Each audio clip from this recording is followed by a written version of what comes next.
Hello, everybody. It's me again. It's Russell Mills. I want to say hello to everybody. Hope everybody's blessed today. It's a beautiful day, Thursday, June 13th.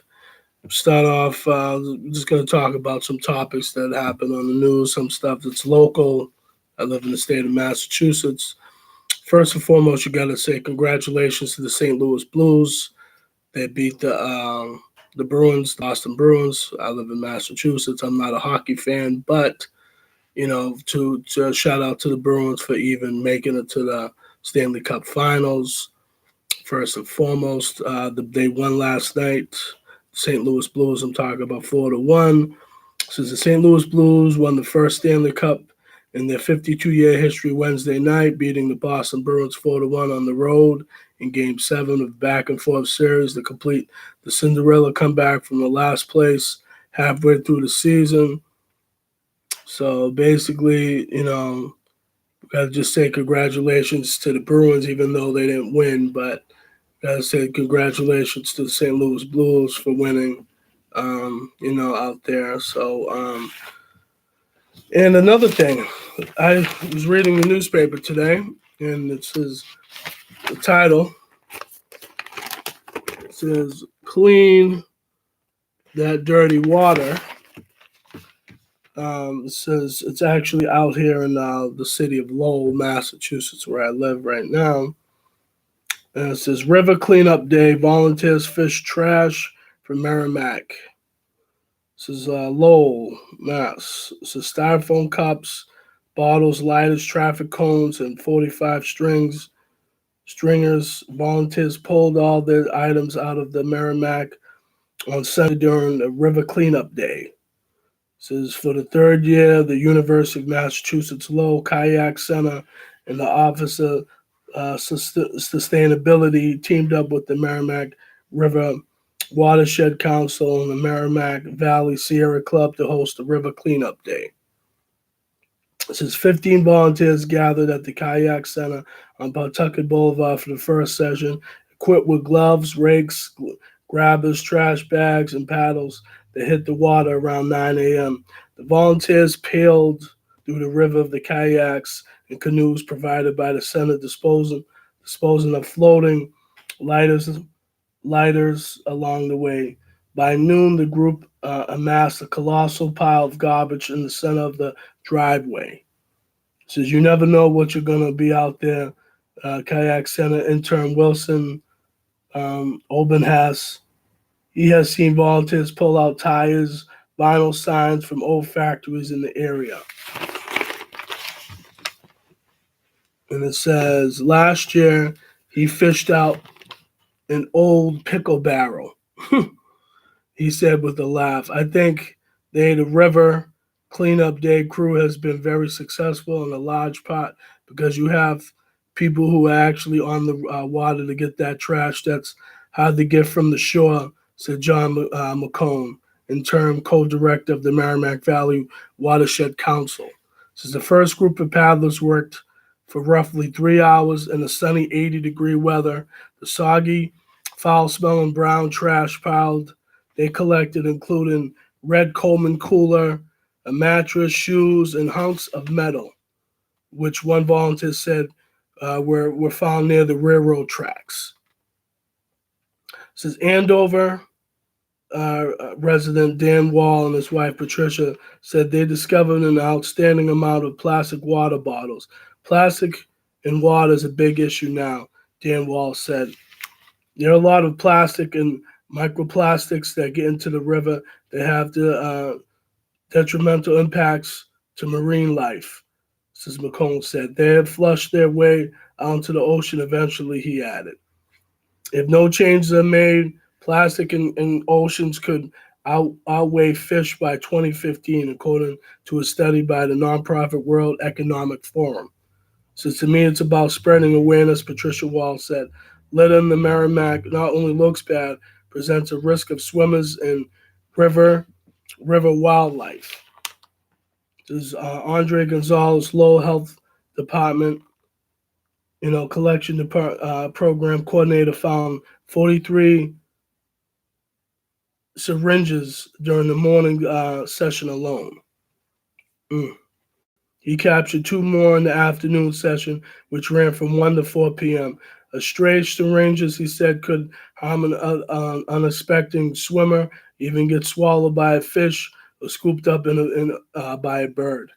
The Kayak Center hosts 2 cleanup days per summer in addition to other cleanups during school semester. Some dedicated volunteers come repeatedly to show they care for the Merrimack River. The Kayak Center instructor. So I'm just gonna say this, for anybody out here, don't let him in. You know what I'm saying? We need this world just as well as the animals in this world, live.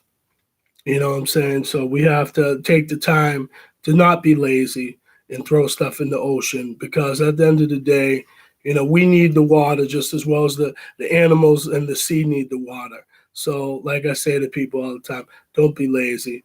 Take the time to just throw stuff away. Don't throw it in the ocean. Don't litter. Just do what you have to do. And another thing that I was that's reading says Trump weighs in on merger.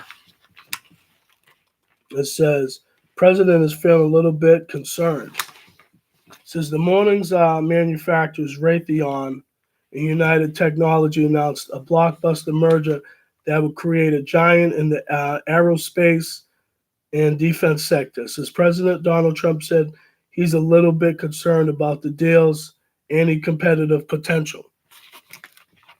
Says echoing concerns that top Pentagon officials have raised for years. The president said that he is worried that the deal would harm the military supply chain by giving government buyers fewer competitive options to turn to for individual weapon systems. Says, I'm a little bit concerned about the United Technologies and Raytheon, the president told the television network CNBC. He went on to say that the U.S. used to have many plane companies, but they've all merged. Now we have very few. He said too much consolidation at the top of the defense industry could weaken the government's hand in major weapon negotiations. It's hard to negotiate when you have two companies. And sometimes you might get one bid, Trump said. When I hear they're merging, does that mean we're taking away from competition? It becomes one bit fat, beautiful company. But I have to negotiate, meaning the United States has to buy things. The Defense Department will have to sign off on the deal before it can be finalized. In previous administrations, the White House has generally not been closely involved in that evaluation. So in a call with investors Monday morning, executives from both companies offered vague answers when asked whether they had received feedback from the Defense Department on the issue. But they didn't. But they did say the added scale the merger would provide will allow the combined firm to innovate on a higher level while keeping prices low. And they repeatedly said that Raytheon and United Technologies do not compete with one another. I think once the President Trump understands the benefits of this merger in terms of what it's going to do, reduce cost of the government, what it's going to do to improve the technology of U.S. government and our defense profile, what it's going to do for jobs in the country. I think he's going to be supportive, as he has been for both companies over the course of his administration. United Technology Chairman and CEO Greg Haynes told CNBC soon after the president called in. There was nothing competition about this deal, Haynes said. Lieutenant Michael Andrews, spokesman for the Defense Department, said in an email that the agency Undersecretary of Defense for Acquisition and Sustainment, Ellen Lord, is engaged with industrial leaders to understand the implications in the government as the governance as the result of the acquisition. So we look forward to working with Raytheon Technology Corp to provide the best capabilities war fighters deserve at the greatest value for the taxpayers. So I'm not going to read any more of this, but I'm just wanted to give you guys, a little quick thing of what's going on out here. A few things, obviously, there's a lot more going on in the world today, but I just wanted to have everybody, informed about certain things and make sure that we do what we have to do. And like I said, again, we might not like. Some of us might not say, some of us might say we don't like Trump, but we think it, you know what I'm saying? I think, I'm going to say this. I'm not going to say I dislike him because I don't know the man, you know what I'm saying? But am I going to sit back and say, he's the best for our country? No, but you know what I'm saying? But at the end of the day, we do have to respect, that he is the president, regardless if we like him or we don't like him, which a lot of us don't like him, but that's fine. Because I feel like I feel like he does love this country. I feel like he's going about it the wrong way at times, but everybody has their own say and opinion about how they feel about him or what he's doing or what deals is going on in the country. But I don't know, man. Like I said, I just hope for us as American people, we start doing more for ourselves and help ourselves and stop being selfish and ignorant. But I hope and pray one day we have a better world before we all die. But for the next generation, the generation after that, and so forth. But feel free to check out my YouTube channel. I have a YouTube channel. You have to type in my name, Russell Mills, RussellMills, May 22nd, 2017. My first video. It's called Why Black People Settle for Less. I want that to grow more. That's it, basically. But everybody feel free to check out my channel. Spread the word. If you might not agree with everything that I say, that's fine. You don't have to. But, you could listen to what I'm saying. You might not like what I'm saying all the time, depending on the topic, but you have to listen. But feel free to do that. Everybody take care. God bless. Bye.